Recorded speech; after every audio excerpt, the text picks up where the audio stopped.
Salamat po, Amang Diyos. Sa umagang ito, nagpapasalamat po kami sa lahat ng inyong kabutihan at kahabagan sa amin.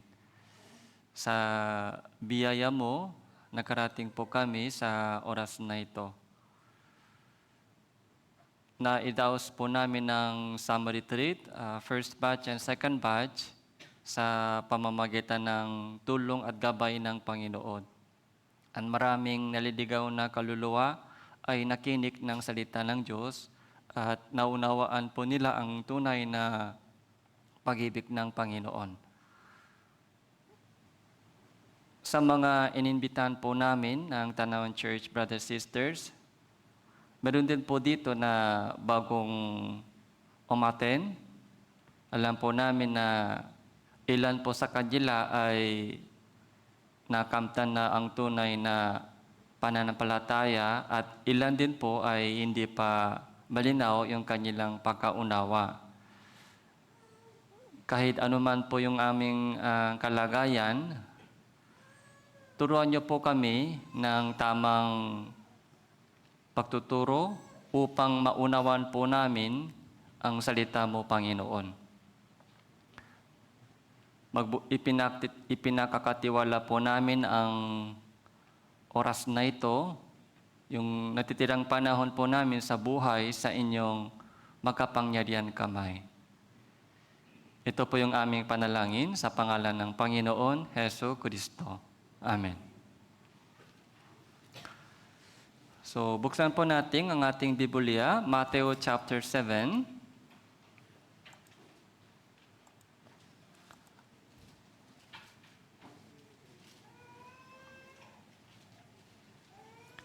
Chapter 7, verse 21. Mateo chapter 7, verse 21.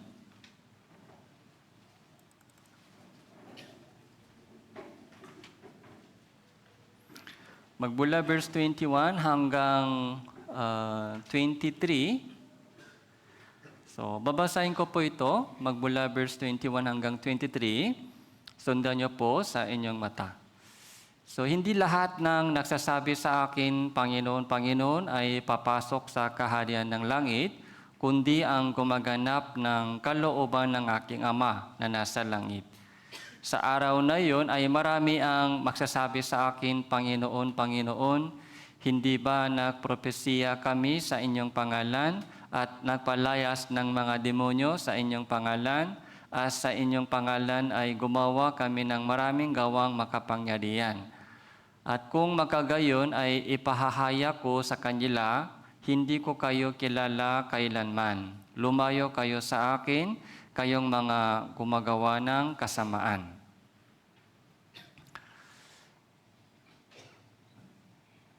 So,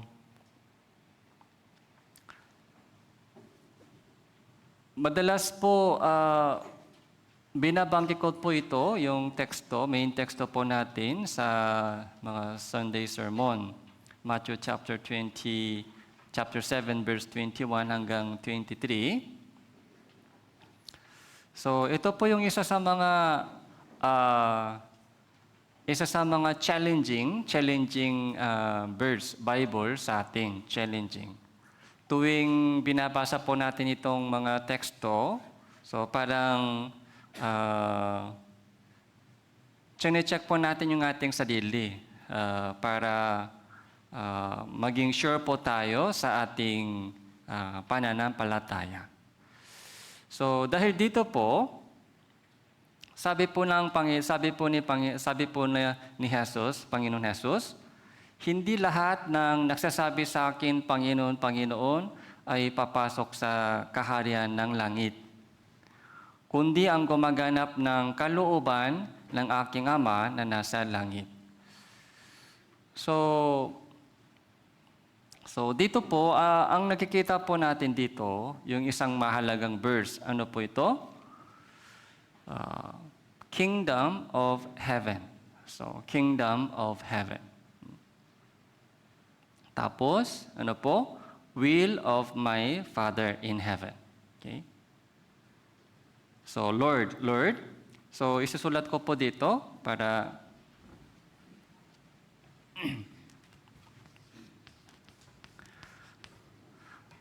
Anong sabi nila? Lord, Lord. Okay? So, hindi lahat ng nagsabi sa akin, Panginoon, Panginoon, ay papasok sa kaharian ng langit. So, heaven. So, kingdom of heaven. Sino daw pupunta makakapasok sa langit? So, kundi ang gumaganap ng kalooban ng Ama. So, will of God. So, ito po yung key word dito.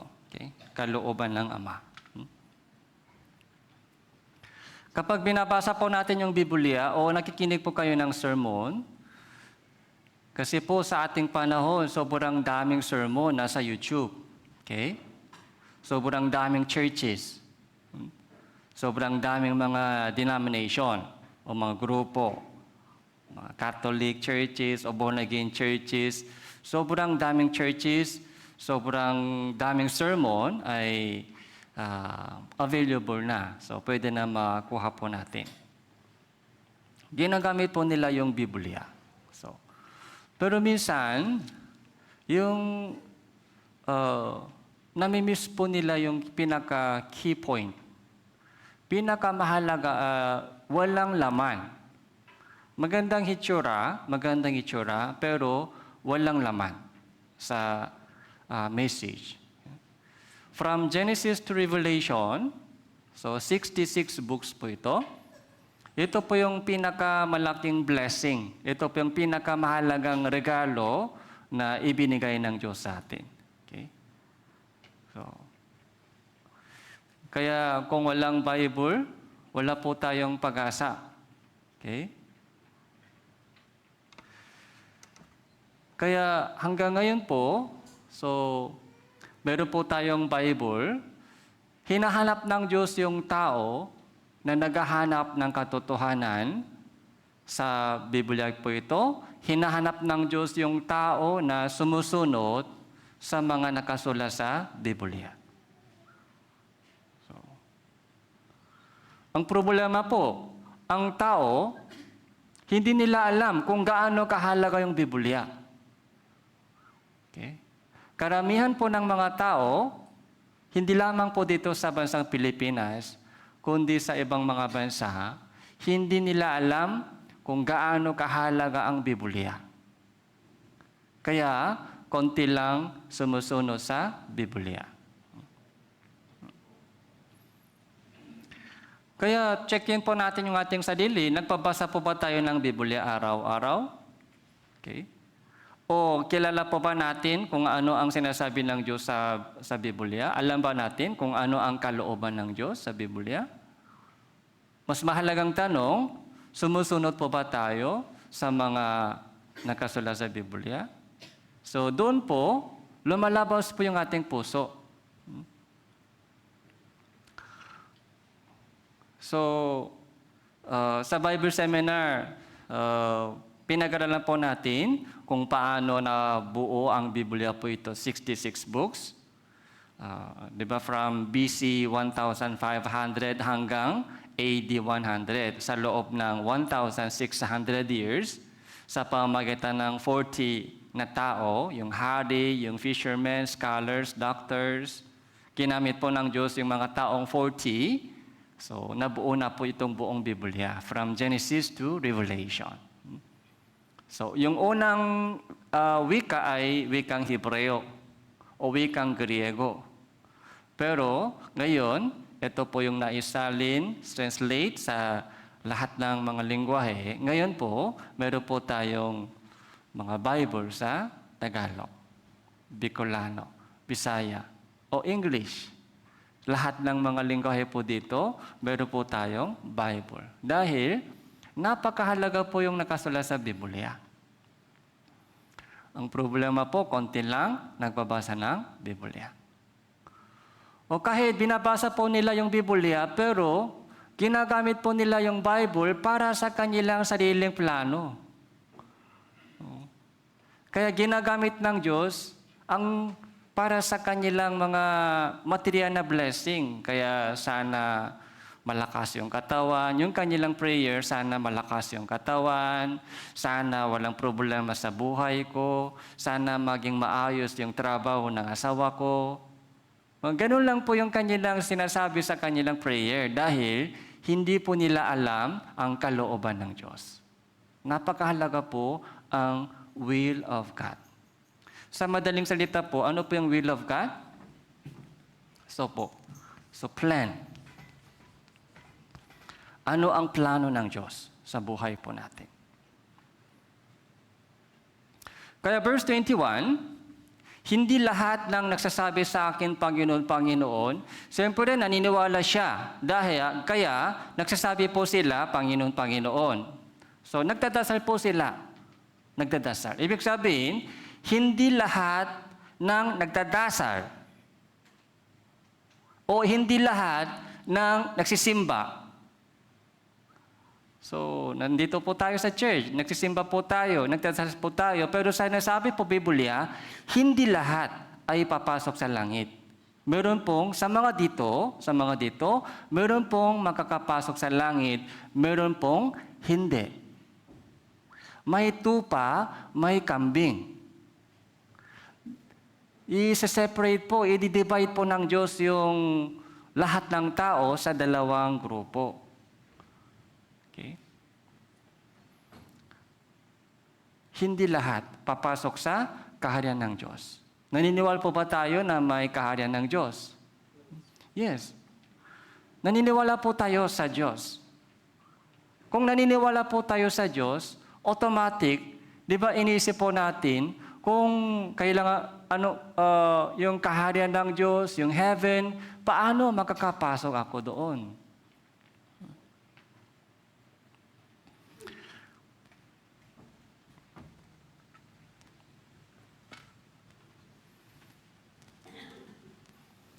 Di ba yung buhay po natin, mga ilan buwan po tayo sa sinapupunan ng inay? 9 months, di ba? 9 months. Okay? So, tapos, sa buhay po dito, so, ipinanganak po tayo. So, happy birthday. So, ito po yung 9 months, nasa bahay ng ina. Nasa bahay bata ng ina. Tapos, ipinanganak po tayo dito. Mga ilang taon po, buhay po natin sa lupa. Sabi po sa Biblia, 70 o 8 years. Psalm chapter 90, verse 10, yung buhay ng tao ay 70, pag malakas 80. Pero yung mga buhay natin ay hirap at kaguluhan lamang. Mamatay tayo, death. Okay? Pagkatapos ng 78 years na buhay dito, pagkatapos ng kamatayan, sinasabi sa Biblia, may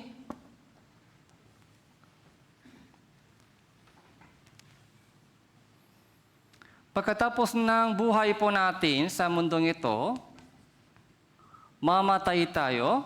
Ito po ay mangyari po sa ating lahat. Kaya takot po tayo sa kamatayan, pero ito po yung mangyari sa ating lahat. Okay? Pagkatapos ng kamatayan, may pupunta sa langit, may pupunta sa impyerno. Ilan taon po dito? Eternal po ito, eternal. Okay? So, everlasting. Okay? Heaven, everlasting. Hell, everlasting. Okay? Kaya, 9 months dito sa sinapupunan ng ina, tapos yung buhay po natin dito, 70 o 8 years lang, tapos yung buhay doon sa kabila ay eternal. Okay?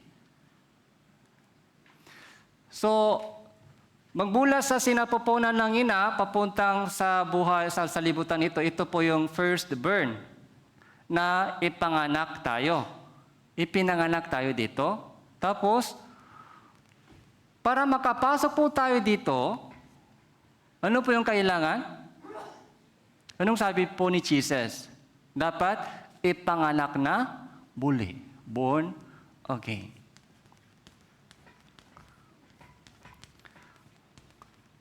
So John 3 verse 3, malibang ang isang tao'y ipanganak na muli, hindi niya makikita ang kaharian ng Diyos. Sabi po ni Jesucristo, John 3 verse 3. Punta po tayo. Balik po tayo mamaya dito sa Matthew chapter 7.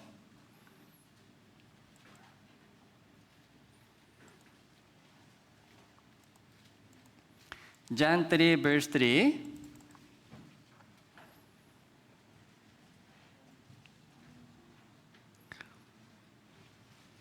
Basahin po natin ito ng sabay-sabay. 3, 2, 1. Sumagot sa kanya si Jesus, "Katotohanan, sinasabi ko sa iyo, malibang ang isang tao'y ipanganak na muli, hindi niya makikita ang kaharian ng Diyos." Ipanganak na muli, born again. Unless one is born again, he cannot see the kingdom of God. Yung born again, hindi po ito religion. Hindi po ito religion. Ito po yung katotohanan na dapat mangyari sa lahat ng tao. Kaya si Nicodemo, hindi niya naintindihan bakit. Paano maipanganak na muli? Makakapasok ba sa tiyan ng kanyang ina? Verse 4, sinabi sa kanya ni Nicodemo, paano maipapanganak isang tao kung siya ay matanda na? Makakapasok ba siyang muli sa tiyan ng kanyang ina at ipanganak? So, hindi niya naintindihan kung paano. So, para ipanganak na muli, ang konsepto niya, babalik ba sa tiyan ng ina para ipanganak na muli? Ganun po ba yung meaning ng born again? Hindi po. Tapos na ito. Okay? Ito po yung tungkol sa laman, body. Body po ito, body. Hindi pwede makapasok sa tiyan ng ina. Yung born again ay tungkol sa spirit. Ito po yung dapat maipanganak na muli. Spirit. Ibig sabihin, may body tayo, meron din po tayong spirit. Nasaan po yung kalooban ng Diyos? Dito po ba o spirit? Dito po may kalooban ng Diyos. Yung plano ng Diyos ay hindi po para sa ating body. Ito po yung dapat malinaw sa atin. Okay? Ayusin po natin yung ating prayer. Yung kalooban ng Diyos, yung concern ng Diyos, yung plano ng Diyos ay hindi para sa body. Ito po yung body po ay temporary lang, very short, temporary. Okay? Pero maraming tao po, kahit na-church po sila, nagdadasal po sila, pero yung kanilang prayer, para lang body. Kapag may sakit, sana gumaling ako. Lumapit sa Diyos kapag may sakit. Pero yung kanilang sakit sa espiritu, sakit sa body, ang bilis tumakbo sa hospital. Pero yung sakit sa espiritu, hindi nila alam kahit may sakit sa kanilang espiritu. Pag walang pagkain, gutom sa body, hanap agad ng pagkain pag gutom. Hinahanap nila natin agad yung pagkain pag gutom. Pero, gutom sa spirit. Hindi nila alam. Okay? Kaya nagugutom na sila. Kaya gutom na sila sa spirito, pero hindi nila hinahanap spiritual food. Yung sakit sa body, yung gutom sa body, okay? Problema sa body, yun lang po yung mga laging pinag-usapan, pinag-isipan, mga nag-aaral, study, yung trabaho, para maging maayos yung kanilang buhay sa loob ng 78 years. Mga family lang, family. Mga relationship sa mga family, family bonding.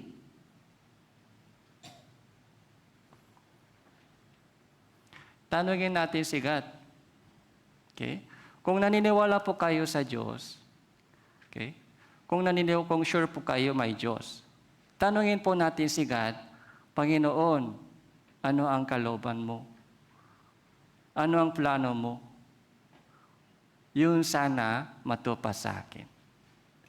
Hindi yung mga sariling plano natin.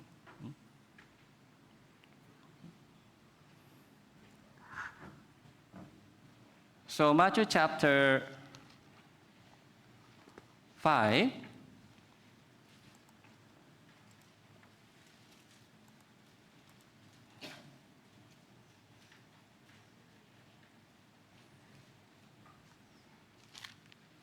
Matthew chapter 7,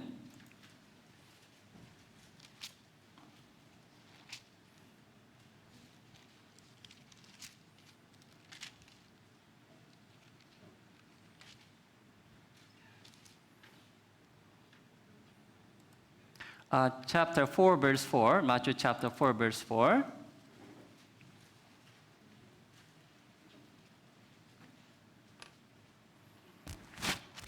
Tingnan po natin yung mga tatlong temptation na dumating kay Jesus.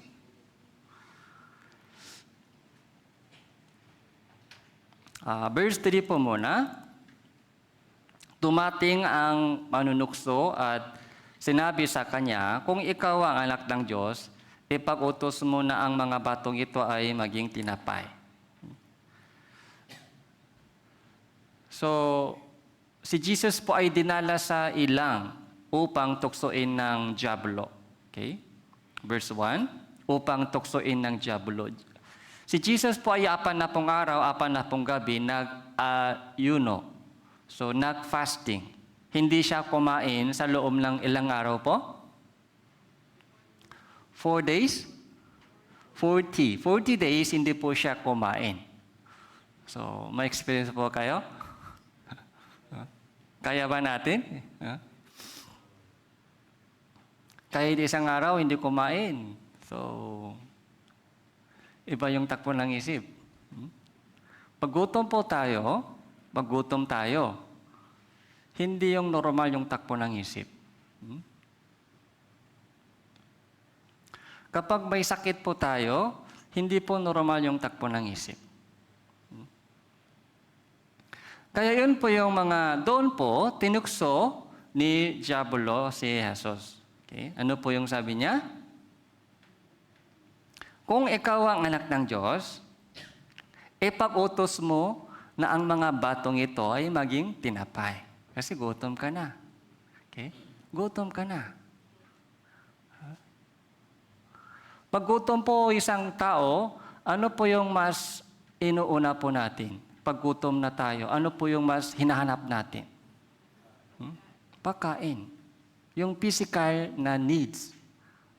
Kailangan sa ating body.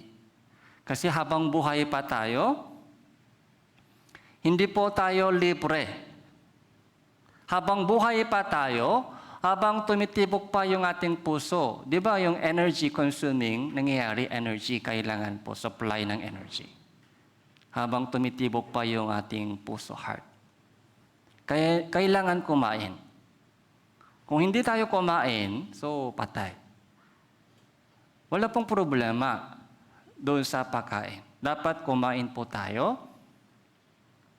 Habang buhay pa tayo, dapat mag-alaga po tayo ng maayos ng ating katawan. Okay? Kailangan magpahinga ng mabuti, kailangan matulog mabuti. Kapag kulang po yung tulog, kung hindi po nakakatulog, kung pagod sobra, pagkulang po yung pahinga. So, nakaka-problema yung ating katawan, body. Ano po yung punto po dito? Body. Hindi sa tinapay lamang mabubuhay ang tao, kundi sa bawat salita. Nabanggit po ni Jesus, isang tao ay binubuo ng body, soul, and spirito. Para sa ating body, kailangan tinapay. Pero para sa ating spirito, kailangan words of God. Words of God, yun ang pagkain.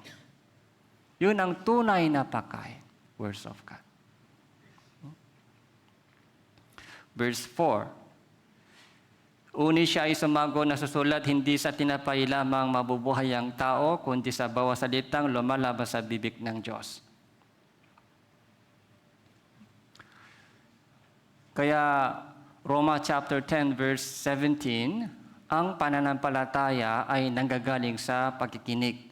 At ang pakikinig ay sa pamamagitan ng salita ni Kristo. Kaya swerte po tayo, may Bible po tayo. Okay? Dito po may katotohanan. Dito po may paraan. Kung paano po tayo makapasok sa kaharian ng Diyos. Malibang isang tao ipanganak na muli, hindi niya makikita ang kaharian ng Diyos. Pangalawang tukso po, verse 5, pagkatapos, dinala siya ng Diablo sa banal na lungsod at inilagay siya sa taluktok ng templo. Sinabi sa kanya, kung ikaw ang anak ng Diyos,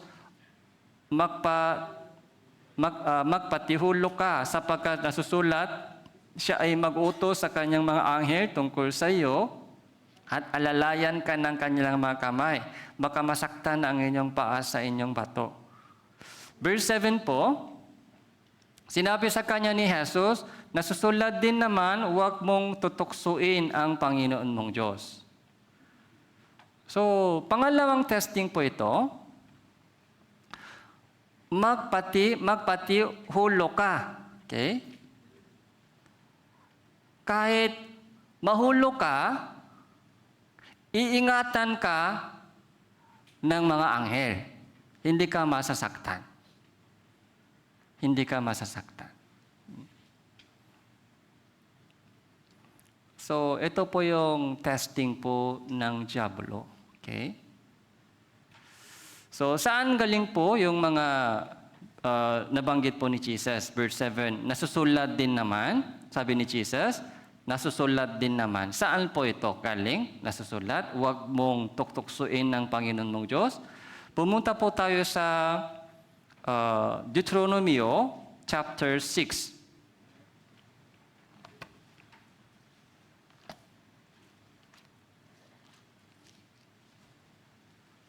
Lumang Tipan, Deuteronomio chapter 6. Verse 16. Kinuha po ni Jesus yung verse ito mula sa Deuteronomio chapter 6 verse 16. Huwag ninyong susubukin ang Panginoon ninyong Diyos, gaya ng pagsubok ninyo sa Kanya sa masa. So, medyo mahirap ito naintindihan. Kasi po, alam po natin, tayo po ang sinusubok ng Diyos. Tama po? Pero dito, sabi niya, huwag mo siyang subukin. Paano po natin subukin ang Diyos? Kapag dumating po sa atin yung problema, anong sabi natin? Ito yung pagsubok. Pero sabi dito, huwag ninyong subukin ang Diyos. So, huwag mo siyang i-testing sa ating pananampalataya, sa kung mahina po yung pananampalataya o walang pananampalataya. Kapag nakita po natin yung problema, kapag nangyari po sa atin yung mga problema, inisip po natin agad, nagdadoubt po tayo agad sa pag-ibig ng Diyos. Bakit may sakit ako? Baka pinabayaan ako ng Diyos, kaya may sakit. Kapag may problema po, pag dumating po sa atin yung mga problema, iniisip po natin, ay baka pinabayaan ako ng Diyos. Bakit ganito ang nangyari sa akin? Doon po sa mga nakikitang bagay, doon po sa mga nangyayari sa buhay, so yung ating pananampalataya ay na-apektuhan. Kaya masa, sabi dito, gaya ng pagsubok ninyo sa Kanya sa masa. Ano po ito, masa? Pumunta po tayo sa Exodus chapter 17. Tingnan po natin kung anong nangyari sa kanila sa Masa. Exodus chapter 17 po.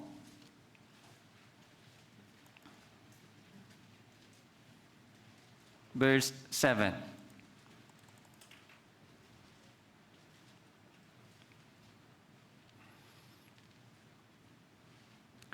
Basahin po natin ito ng sabay-sabay. 3, 2, 1. Tinawag niya ang pangalan ng dakong iyon na Masa at Meriba dahil sa pakikipagtalo ng mga anak ni Israel at dahil kanilang sinubok ang Panginoon na kanilang sinasabi, ang Panginoon ba nasa kalagitnaan natin o wala? May duda po sila na may duda. Okay? May Diyos ba sa atin o wala? Parang walang Diyos. Bakit sinabi nila, parang walang Diyos sa atin? Bakit sinabi po nila? Verse 1. May reason. Doon sa verse 1. Ang buong kapulungan ng mga anak ni Israel ay naglakbay mula sa ilang ng Sin ayon sa mga lugar na kanilang nilakbay sa utos ng Panginoon. Nakampo sa Rephidim na walang tubig na mainom ang taong bayan. Ano pong problema doon? Anong wala? Walang tubig. Malaking problema po yon. Walang tubig sa ilang. Nung dumating po sila sa itong problema, walang tubig sa kanila, doon po, nagduda sila. May Diyos ba? May Diyos ba sa atin? Kung may Diyos, bakit ganito? Dapat may tubig. Nag-doubt po sila. Kaya yun po yung ginamit ni Diablo kay Jesus. Kung ikaw yung anak ng Diyos, magpatihulo ka. Kahit mahulo ka, so iingatan ka ng angel. Kung masaktan ka, hindi ka anak ng Diyos. Condition. Ina-attack po ni Diablo yung pananampalataya natin sa pamamagitan ng mga problema. Kaya kapag nangyari po yung problema sa atin, doon po nanghihina yung ating faith. Bakit ganito ang nangyari sa akin? Bakit ganito yung buhay ko? So, yung ating faith po ay inaapektuhan ng mga problema sa buhay natin. Bakit wala akong trabaho? Bakit ganito yung problema ko sa pamilya? Bakit ganito yung mga parang complain sa puso. Ano po yung expectation po nila? Ano po yung expectation po nila? Dahil anak ako ng Diyos, dapat maayos yung buhay ko. Mali po yun, mali.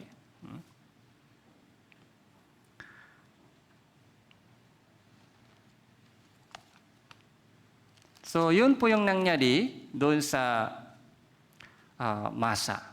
Okay. So, balik po tayo sa Matthew chapter 7.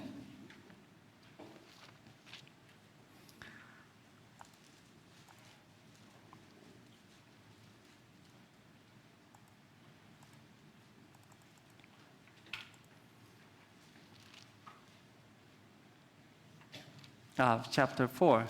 Sorry po. Matthew chapter 4. Pangatlong pagsubok po.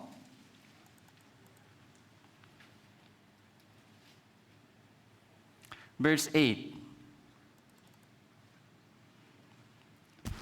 Muli, dinala siya ng Diablo sa isang napakataas na bundok at ipinakita sa kanya ang lahat ng mga kaharian sa salibutan at karangyaan ng mga ito.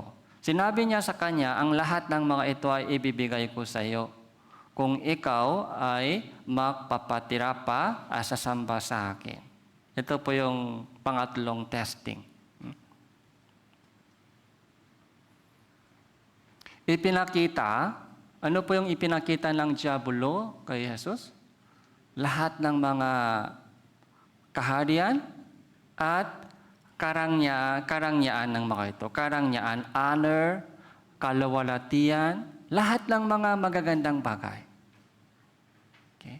Lahat ng mga magagandang bagay, ipinakita ni Diablo kay Jesus. Tapos, sabi niya, ibibigay ko ito sa iyo. Lahat ng mga magandang tingnan, masarap tingnan, magandang buhay, masarap na buhay, katalinuhan. Okay? Magiging matalino ka. Yun po yung tukso ni Diablo sa Garden of Eden. Kumain ka. Kumain ka ng itong mga bunga. Magiging matalino ka. Katalinuan, kayamanan, kalusugan, lahat ng mga magagandang bagay na hinahanap ng mga tao. Okay? Ibibigay ko sa iyo. Material na blessing itong tawag. Material na blessing. Lahat ng mga magagandang bagay sa buhay, sa mundong ito, na hinahanap ng mga tao, ito po yung blessing, ibibigay ko ito sa iyo. Okay?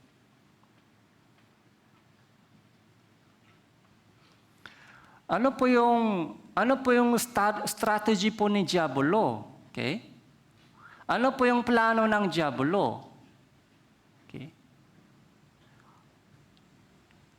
Gusto po ng Diablo, ganito po yung mga plano niya, dapat mong malaman. Ang plano ng Diablo, ganito po, mag-enjoy ka dito, mag-enjoy. Habang buhay dito, magiging matalino ka, walang problema. Tapos, kumita ng malaking pera. Bumili ka ng magandang bahay. Magtayo ka ng magandang bahay, magandang kotse, mga sariling negosyo. Mag-enjoy ka. Yun po yung plano ng Diablo. Malusok, magiging malakas yung katawan. Tapos, ano po yung ending? Ano po yung pinaka-ending plan? Dito ka, dito. Huwag kang makialam sa langit, huwag kang makialam sa kaharian ng Diyos, huwag kang makialam sa born again, huwag kang makialam sa kaligtasan, huwag kang makialam sa ganung mga bagay. Mag-enjoy ka lang sa buhay. Mag-focus ka lang sa study. Mag-focus ka lang sa trabaho. Mag-focus ka lang sa mga family. Mag-focus ka lang sa mga health mo. Katawan mo, mag-enjoy ka lang. Huwag kang makialam dito. Huwag kang makialam sa mga born again, mga salvation. Yun po yung strategy po ni Diablo. Yun po yung plano ni Diablo. Kaya sabi niya, ibibigay ko ito sa iyo, lahat ng mga karangyaan, magagandang bagay sa buhay, sa libutan ito, ibibigay ko sa iyo. Magpatira pa ka sa akin, sumamba ka sa akin. Anong ibig sabihin? Unahin mo yung mga material na bagay. Unahin mo. Yun po yung plano ni Diablo. Okay? Maraming tao po ay dinadala ni Diablo sa impyerno. Nadaya po sila.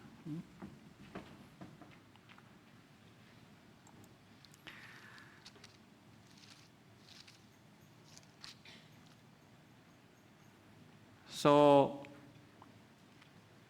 Juan chapter 6.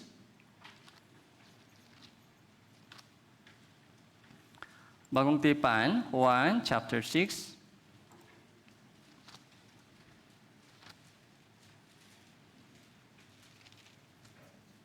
Verse 40.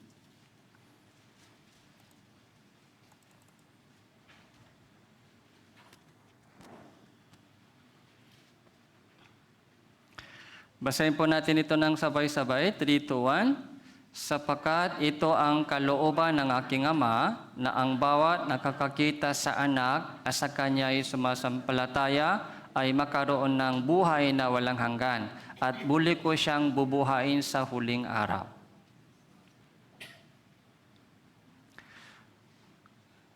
So, di ba sinabi po doon sa Matthew chapter 7 verse 21, hindi lahat ng nagsasabi sa akin, Panginoon, Panginoon, ay makakapasok sa langit. Hindi lahat ng nagsisimba, hindi lahat ng nagdadasal, hindi lahat ng mga nakakonfess na naniniwala sila sa Diyos, hindi lahat. Sino lang po makakapasok sa langit, kundi ang gumaganap. Para gumanap po tayo ng kalooban niya, dapat kumilala muna.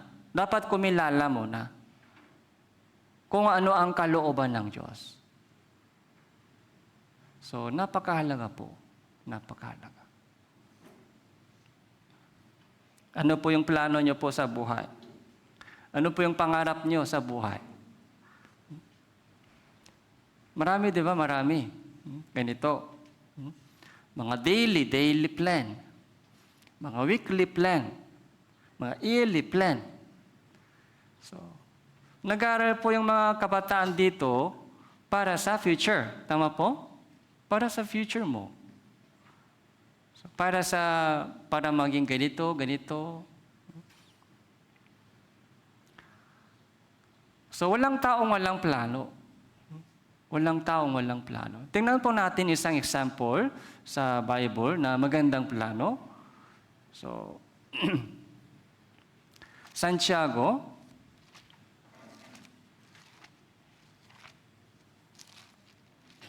chapter 4,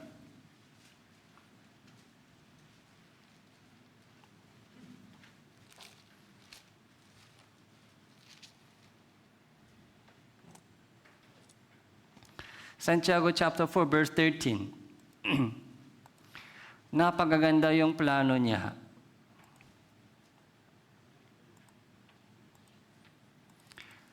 Halik kayo ngayon, kayong nagsabi ngayon o bukas, pupunta kami sa ganito o sa ganung bayan, kami ay mga lakal doon ng isang tao na kikita.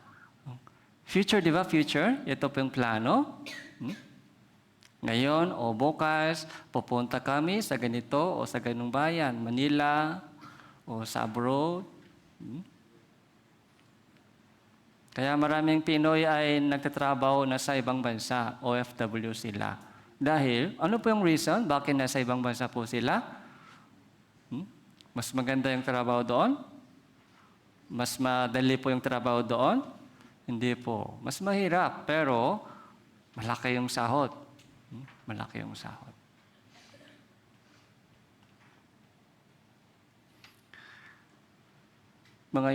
Yung kapintero po dito ay isang araw, halimbawa 600 per day, 6 to 700 pesos isang araw.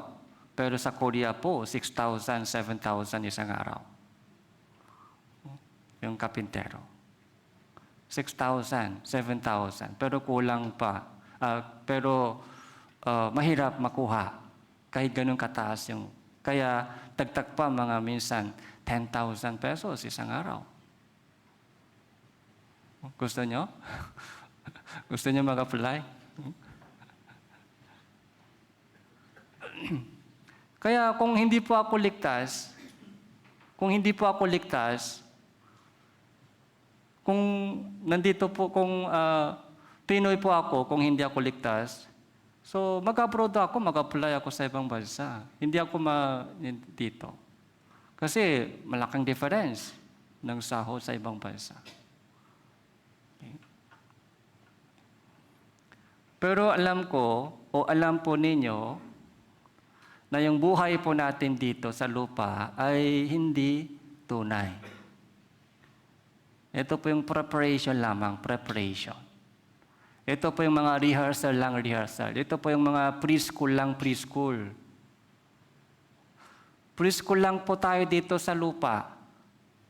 Yung main stage, yung main story, okay? Yung main chapter, ay hindi dito sa lupa, kundi doon sa kaharian ng Diyos. Yung tunay na buhay natin ay hindi dito. Ito po yung parang nasa bahay bata lang tayo sa sinapupunan. Di ba siyam na buwan? Doon sa bahay bata? Bakit 9 months po sila doon? Para ipanganak. Dito. Okay? Preparation lang po doon. Hindi po yung tunay na buhay nila. Okay? Yung first step, dito, umpisa na po yung buhay, pero yung buhay po nila dito ay hindi para dito. Tama po? Para dito. Para dito. Ito po yung preparation lamang po para dito. Yung buhay po natin dito, para saan? Para dito. Preparation lamang po, preparation. Okay? Pero yung mga plano ng diablo, ginagamit po ng diablo lahat ng mga magagandang bagay, masasarap na buhay, magandang tingnan.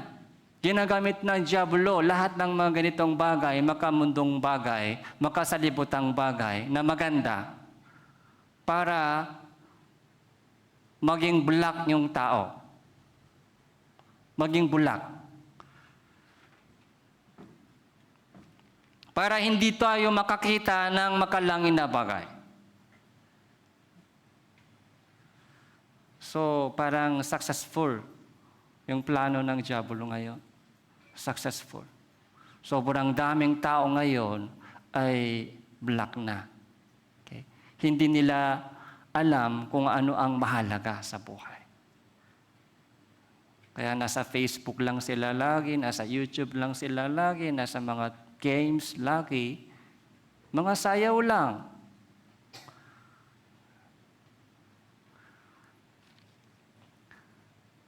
So dito, maganda yung plano niya, tama po?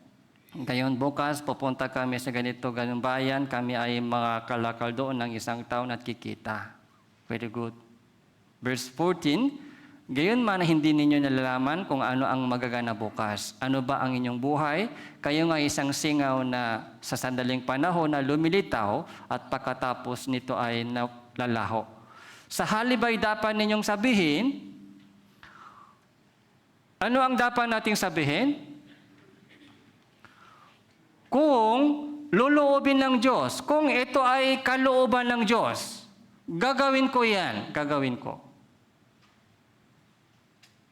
Kung ito ay kalooban ng Diyos, gagawin ko yan. Dati, kung gusto kong gawin, yun ang ginawa ko. Yung plano ko, yun ang dati, sana matupad. Yung plano, pangarap ko. Pero ngayon, kilala ko na ang Diyos. Kilala ko na ang Panginoon. Yung plano niya ay mas maganda kaysa plano ko. Yung pangako niya, mas maganda kaysa mga promise ko. Yung pangarap niya. Yung pangarap ng Diyos. Yung plano niya, kalooban niya sa buhay ko. Mahalaga po tayo. Mahalaga tayo. Okay. Hindi po tayo inihagis sa mundong ito. Maaari po yung ating buhay ay hindi ayon sa plano ng magulang. Maaari po, wala po silang plano. Pero, lahat po tayo ay sa paggaling sa plano ng Diyos dito.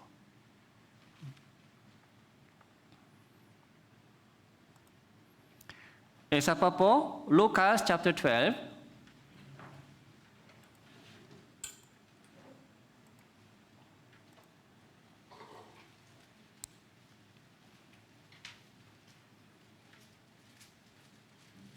Verse 16 po. Lucas chapter 12, verse 16. Nagsalaysay siya sa kanila ng isang talinghaga, ang lupain ng taong mayaman ay namunga ng sagana. Inisip niya sa sarili, ano ang gagawin ko sapagkat wala akong mapaglalagyan ng aking mga ani? Sinabi niya, ito ang aking gagawin. Verse 18 po, basahin po natin sabay-sabay. 3, 2, 1. Sinabi niya,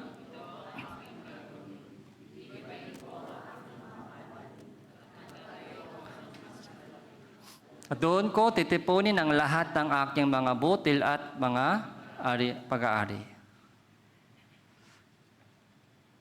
Ito, verse 18 po, ito rin po magandang plano. Ito ang aking gagawin. Ito ang aking gagawin. Anong plano natin? Ano ang inyong gagawin? Sabi niya, gigibain ko ang aking mga kamalik, magtatayo ako ng mas malaking kamalik, doon ko titipunin ang lahat ng aking mga butil at mga pag-aari. Akin yan, akin. Okay? Maraming pag-aari, malaking ani, akin yan, akin. Bunga ng trabaho ko yan. Magtatayo ng mas malaking mga kamalik. Okay. Successful po siya, successful. Hindi po siya tamat. Hindi po siya tamat sa pag-aaral, hindi po siya tamat sa trabaho. Masipag. Masipag. Ang sipag sa buhay niya. Tapos, wala pong problema sa plano niya. Wala pong problema, di ba? Hindi siya po yung dati niyang kamalik, kaya gusto niya mas malaking kamalik. Tapos doon, titipunin lahat ng kanyang mga pera. Tapos, 19 po, sasabihin ko sa aking kaluluwa, marami ka ng pag-aaring nakaimbak para sa maraming taon, magpahinga ka, kumain ka, uminom ka, magsaya ka. Ito po yung sinasabi po ni Diablo sa atin. Mag-enjoy ka, mag-enjoy. Mag-enjoy. Ngayon, right now, okay? Dito, huwag mong isipin yung future. Okay? Huwag mong isipin yung future. Ngayon, mag-enjoy ka dito.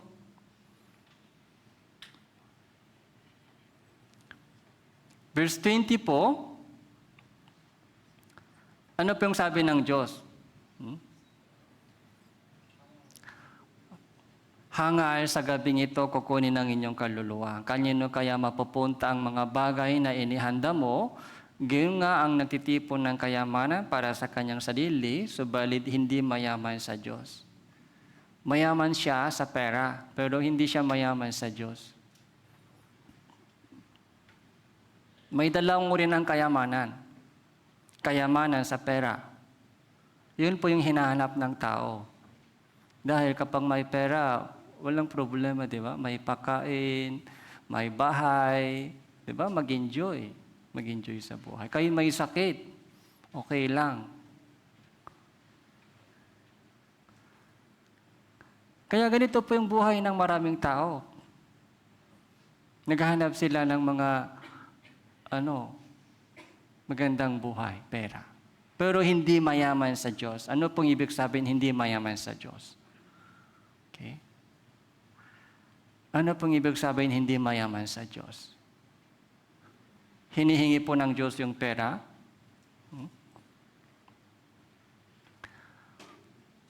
Tingnan po natin kung anong ibig sabihin yung mayaman sa Diyos dito. Santiago,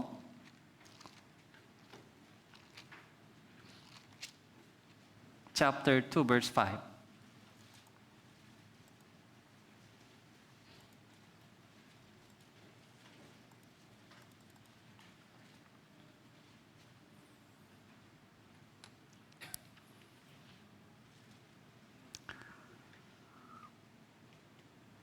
Makinig kayo, minamahal kong mga kapatid. Hindi ba pinili ng Diyos yung mga dukha sa salibutang ito upang maging mayayaman sa pananampalataya at mga tagapagmana ng kaharian ng kanyang ipinangako sa mga nagmamahal sa Kanya.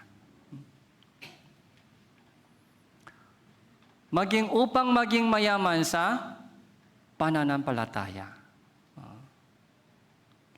Kahit hindi po tayo mayaman sa pera, okay lang. May promise po tayo. So hanapin muna ang kanyang kaharian, ang kanyang katuwiran. Kung gano'n, lahat ng mga kailangan po natin ay idadagdag sa iyo.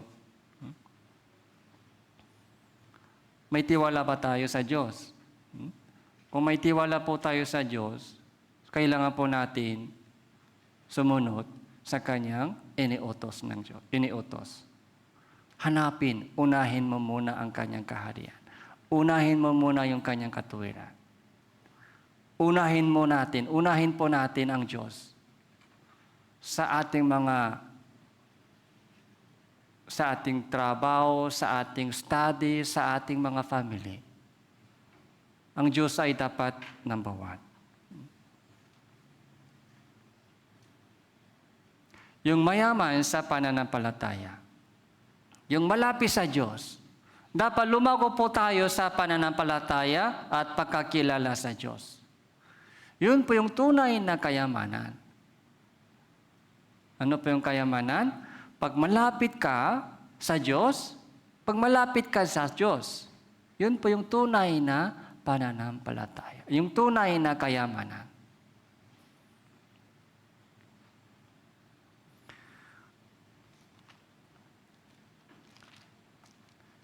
Kaya pangalawang Pedro chapter 3 verse 18 po.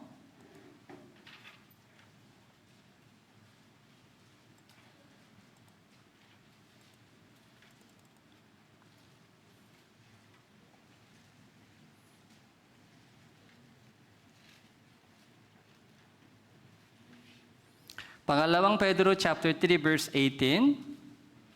Subalit lumago kayo sa biyaya at sa pagkakilala sa ating Panginoon at tagapagligtas na si Hesu Kristo. Lumago kayo sa biyaya at sa pagkakilala sa ating Panginoon at tagapagligtas na si Hesu Kristo. Dapat doon po tayo lumago sa pagkakilala sa Diyos.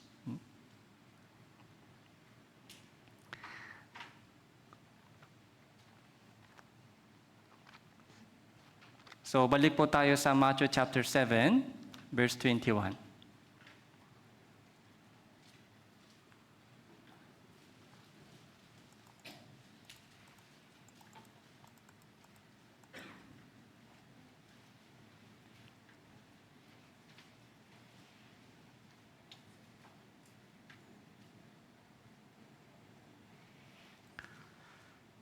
So, verse 21, hindi lahat ng nagsasabi sa akin, Panginoon, Panginoon, ay papasok sa kaharian ng langit, kundi ang gumaganap ng kalooban ng aking Ama na nasa langit. Verse 22, sa araw na yon, marami ang magsasabi sa akin, Panginoon, Panginoon, hindi ba nagpropesiya kami sa inyong pangalan? Nagpalayas ng mga demonyo sa inyong pangalan? At sa inyong pangalan, gumawa kami ng maraming gawang makapangyarihan. So, verse 22, di ba maraming tao nakaklaim.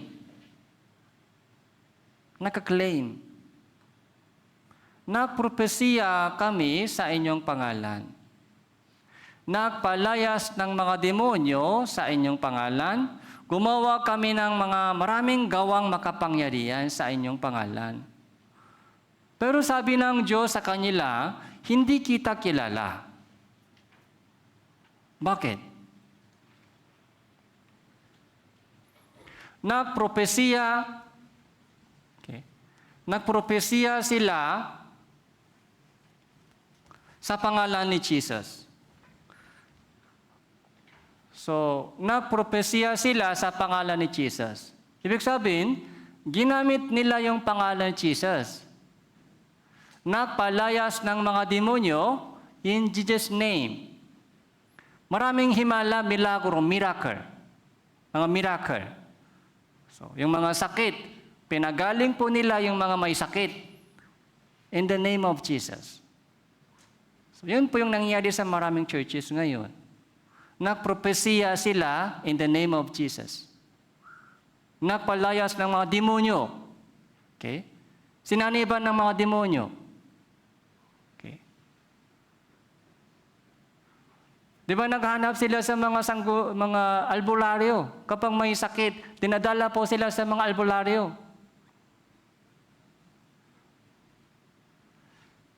Pero, anong hindi nila alam, will of God. Ano po yung will of God? Eternal life.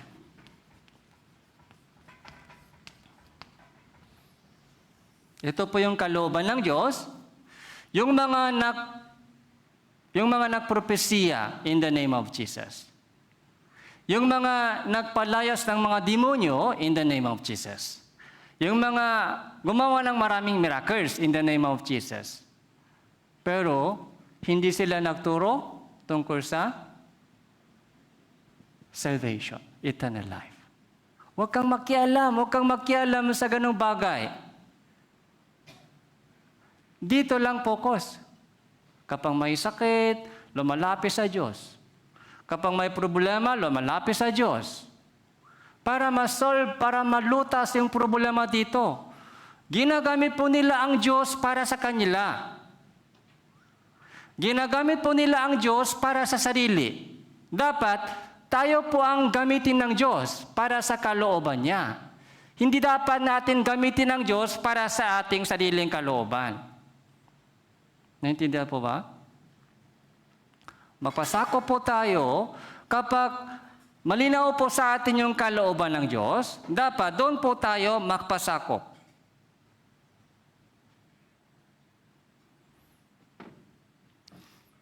Halimbawa po, pag sinabi ng Diyos ngayon sa ating lahat, burahin mo ang game sa cellphone mo, pwede ba natin sundin?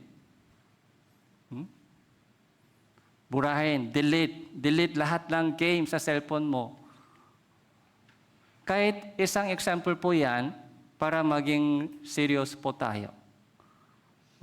Pwede ba natin sundin? O willing po ba kayo sumunod?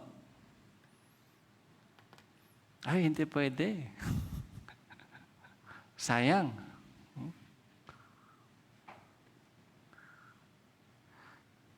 Kahit isang simple bagay lang, hindi kayang sundin, mahirap sundin, paano po tayo sumunod sa kalooban ng Diyos?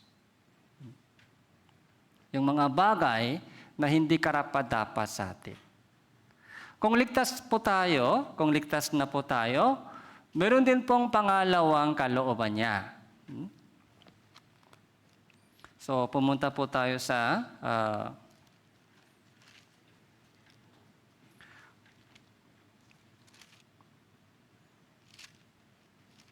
Unang Pedro,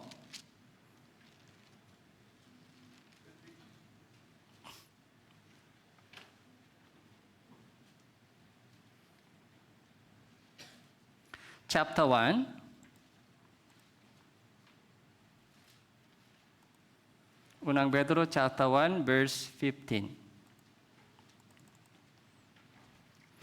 Kaya sa lahat po ng mga kapatiran, kasama po yung mga bagong ligtas, so kailangan po natin iwanan. Kailangan po natin iwanan yung mga bagay na hindi karapat-dapat bilang anak ng Diyos.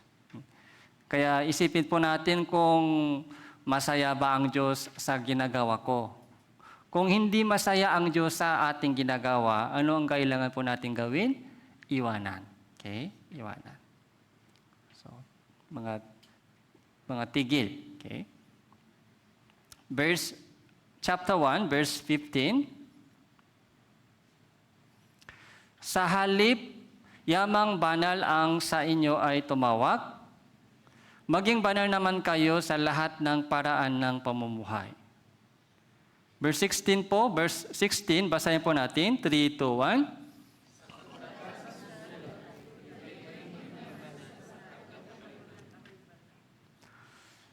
So, banal ang tumawag sa iyo. Sino po yung tumawag sa atin? Ang Diyos. Siya po yung tumawag sa atin. Siya ang banal. Banal ang sa iyo'y tumawag. Maging banal naman kayo sa lahat ng paraan ng pamumuhay. Sa lahat ng paraan ng pamumuhay. Sa ating pananalita, sa ating kilos, sa ating ugali.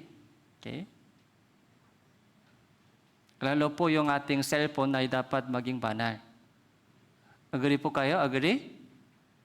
Yung cellphone po natin ay dapat maging banal. Ano po yung laman ng ating cellphone? Ano po yung nakikita po natin sa cellphone? Ano po yung binabasa po natin sa cellphone? Yung cellphone mo ay dapat maging banal. Hindi lamang yung ating faith, yung ating bibig. Yung cellphone mo ay magpapatotoo kung sino ka. Yung cellphone. Verse 18 po, nalalaman ninyo kayo'y tinubos mula sa inyong walang kabuluhang paraan ng pamumuhay na minana ninyo sa inyong mga ninuno.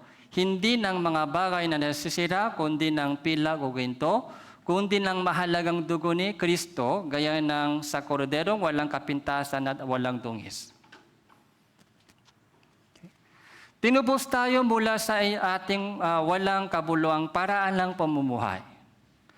Sabi dito, yung dating buhay po natin ay walang kabuluhang paraan ng pamumuhay. Doon po tayo tinubos. Okay. Tinubos tayo. Tinubos tayo sa pamamagitan ng dugo ni Jesus. Okay? Alam po natin yun, tinubos tayo sa dugo ni Jesus. Mula saan po tayo tinubos? Mula saan? Okay? Yung dating pamumuhay, walang kabuluhang paraan ng pamumuhay na minana po natin sa ating mga ninuno. Tradisyon po yan, tradisyon. Minana po ito. Doon po tayo ipinanganak, doon po tayo lumaki, kaya sanay po tayo sa itong mga bagay. Sanay na. Sanay na po tayo sa mga practice o tradition. Minana. So doon po tayo tinupos.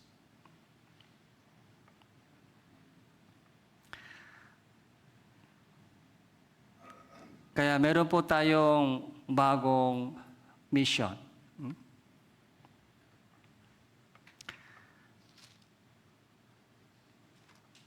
Unang Thessalonica,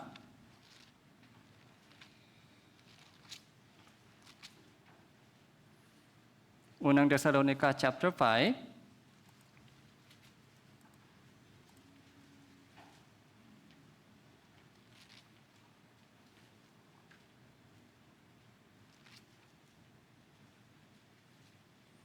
Magmula verse 14.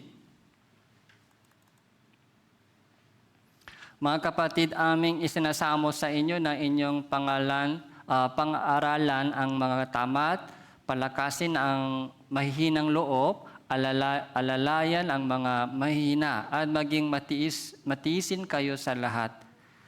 Tiyakin ninyo na ang sino man ay huwag gumanti ng masama sa masama, kundi lagi ninyo naisin ang mabuti para sa isa't isa at sa lahat. 16, 17, 18 po, basahin po natin. Magala kayong lagi, manalangin kayong walang patid. Sa lahat ng bagay ay magpasalamat kayo, sapagkat ito ang kalooban ng Diyos kay Kristo Jesus para sa iyo. So, kalooban ng Diyos. Magala kayong lagi. From verse 14, kasama po yan, yung kalooban ng Diyos. Magala kayong lagi, manalangin kayong walang patid, sa lahat ng bagay ay magpasalamat kayo. Para ma-experience po natin yung tunay na kagalakan, so kailangan po natin alisin yung mga bagay na hindi karapat-dapat sa atin. Yung kadiliman at liwanag hindi po makakasama. Okay. Yung kadiliman ay kasalanan. Kadiliman po ay kasalanan. Kadiliman po yung mga bagay na hindi karapat-dapat sa atin bilang isang Kristiyano.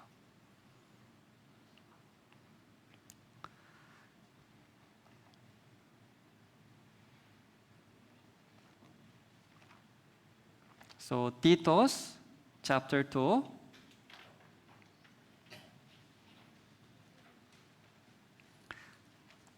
Tito, chapter 2. Verse 14.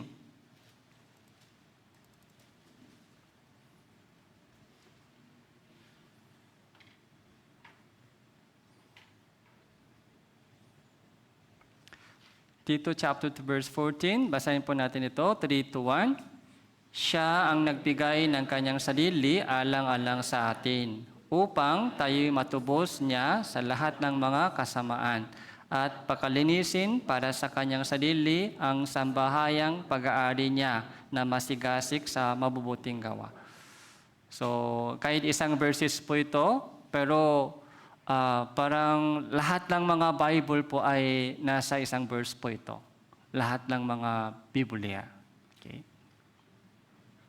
Salvation, tapos yung kabanalan po natin, tapos yung ating mission ay nandito na. Nagbigay siya ng kanyang sarili alang-alang sa atin upang tayo'y matubos sa lahat ng mga kasamaan. Ito po yung ginawa ni Jesus para sa atin. Kaya tinubos na tayo.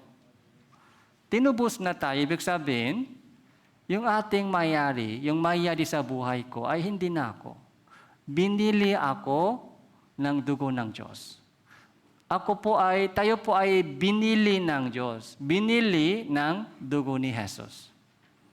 Kaya ang Diyos ay bagong mayari. Dating mayari ay ako.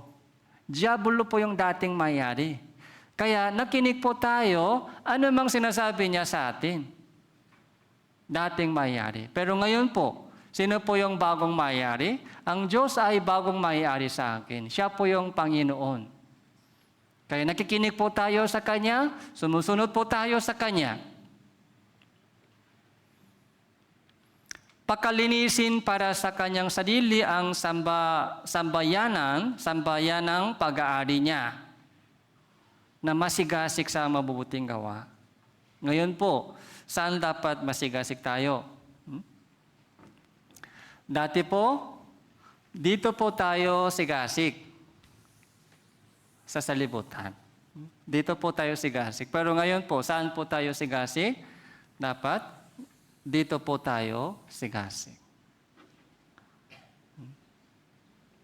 Dapat dito po tayo sigasig. Okay. Ano pong ibig sabihin, sigasig dito? Okay. So, una sa lahat, may salvation muna. May salvation. Kung hindi pa sure po kayo sa kaligtasan mo, kung hindi po ninyo naintindihan yung sinasabi ko ngayon, okay? Ay, anong ibig sabihin? Anong hindi ko naintindihan yung sinasabi ng pastor ngayon? So, kaya tiyakin muna ang kaligtasan ng sarili. Tiyakin muna. May salvation muna, dapat sure.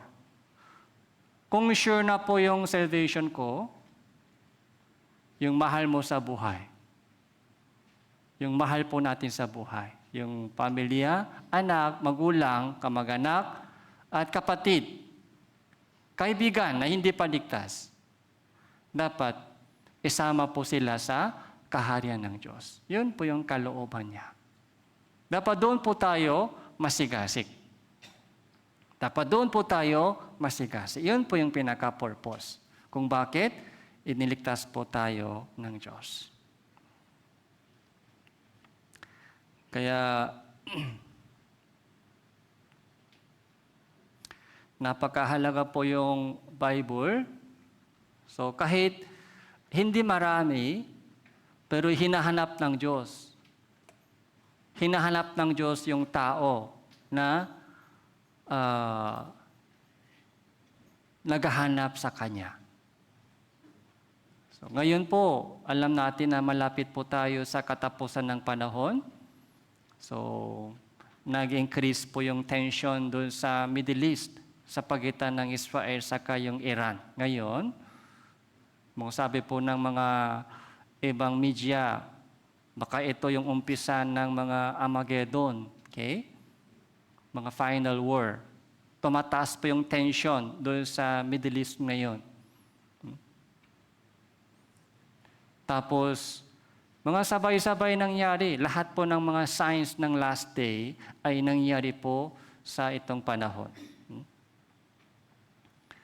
Dapat gumising po tayo. Dapat gising po yung mga Kristiyano. Hindi pwede po tayo lubok sa mga alalahanin sa buhay, anong kakainin ko, anong iinumin ko, anong isusuot ko. Huwag po tayo malubog sa mga material na bagay. So dati pong buhay natin ganyan, unbelievers. Pero ngayon, dapat unahin po, sigasig po tayo dapat aware po tayo kung ano ang kalooban ng Diyos. Yung plano ng Diyos, yung kalooban ng Diyos. Isipin po natin, yun ang dapat matupas sa buhay ko. Yun ang dapat hawakin po natin. Huwag po tayo magalaw-galaw mula sa kalooban ng Diyos. Kaya, sa ganitong panahon, mga summer retreat nakalipas na summer retreat, so maraming tao po ay naligtas. So yung total registration po ay 12,125. So yung Tanawan Church po ay mga 200, mga hindi po umabot ng 200. Yung target po natin, yung goal, 250. Kaya, so, maraming bagay nakita po natin sa nakaraan summer retreat. Kaya, magmula ngayon hanggang sa itong katapusan ng year, so, mga sigasig po tayo sa evangelism, tapos yung pag-alaga ng mga kapatiran. So, manalangin po tayo.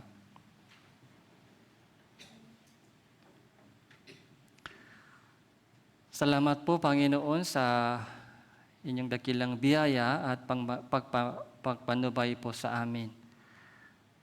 Pinag-isipan po namin kung ano ang kalooban mo, kung ano ang plano mo sa buhay po namin. Nawa ang maluwalhating kalooban mo ay matupat sa bawat isa sa amin dito. Sa kabila ng maraming pagsubok at pagturusan na dumarating po sa aming buhay, Panginoon, kayo lamang po ay gumabay at magbigay ng kalakasan at karunungan sa aming lahat. Lalo na po yung mga bagong ligtas sa nakaraang summer retreat, ay nawa patuloy po sila manatili sa iglesia ng Panginoon at lumago po sila sa kanilang pananampalataya at pagkakilala sa inyo. Ito po yung aming panalangin sa pangalan ng Panginoon, Hesus Kristo. Amen.